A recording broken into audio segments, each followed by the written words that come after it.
தமிழால் வளர்வோம், தமிழால் இணைவோம், தமிழால் வாழ்வோம். வாருங்கள். அந்த பதிவானது இனிய தமிழ் என்ற தலைப்பிலே பதிவிட்டிருக்கிறேன். நான் ஏற்கனவே சொல்லியிருக்கேன், நமது தமிழ் மொழியினுடைய சிறப்பை சொல்லிக்கொண்டே செல்லலாம். அவ்வளவு ஒரு சிறப்பு வாய்ந்த, தொன்மை வாய்ந்த மொழி.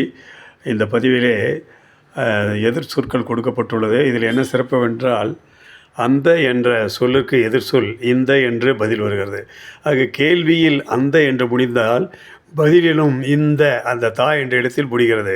அதே போல் பாருங்கள், அன்று கேள்வியில் ரு என்று முடிந்திருக்கிறது, பதிலும் இன்று அந்த பதிலும் ரு என்று முடிந்திருக்கிறது. இப்படி இந்த சொற்கள் எல்லாம் அமைந்திருக்கிறது. இங்கு நீங்கள் பார்க்கலாம். அங்கு, இங்கு, இளமை, முதுமை, முன், பின், முன்பு, பின்பு, நன்மை, தீமை, பழசு, புதுசு, பெரிது, சிறிது, சுலபம், கடினம், பல, சில, இனிப்பு, கசப்பு, பிறப்பு, இறப்பு, நன்செய், புன்செய், ஒருமை, பன்மை, ஆண், பெண், நெட்டை, குட்டை, வலது, இடது, காலை, மாலை, ஒற்றுமை, வேற்றுமை, கசப்பு, இனிப்பு, இப்படி நிறைய சொற்கள் இருக்கின்றன.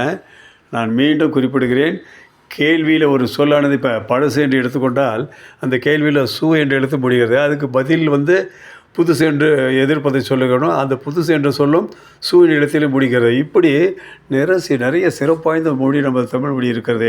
தமிழ் மொழியை போற்றுவோம், தமிழை கற்றுக் கொடுங்க, குழந்தைங்கள்லாம் சொல்லிக் கொடுங்க. இப்போ 10th எக்ஸாம் வரப்போகுது, +2 எல்லாம் வரப்போகுது. நிறைய பதிவில் போடுறேன், எப்படி எக்ஸாம் எழுதலாம், எப்படியெல்லாம் பண்ணலாங்கிற பதிவுகள்லாம் நிறைய பதிவோடு இருக்கிறேன். இந்த பதிவை பாருங்கள், கமெண்ட் பண்ணுங்கள், ஷேர் பண்ணுங்கள், மற்றவங்களுக்கு சொல்லுங்கள். இந்த பதிவானது உங்களுக்கு உபயோகமாக இருக்குது என்று கூறிக்கொண்டேன். என்னுடைய வணக்கத்தையும் நன்றி தெரிவித்துக் கொள்கிறேன். வணக்கம், எல்லோருக்கும் வணக்கம்.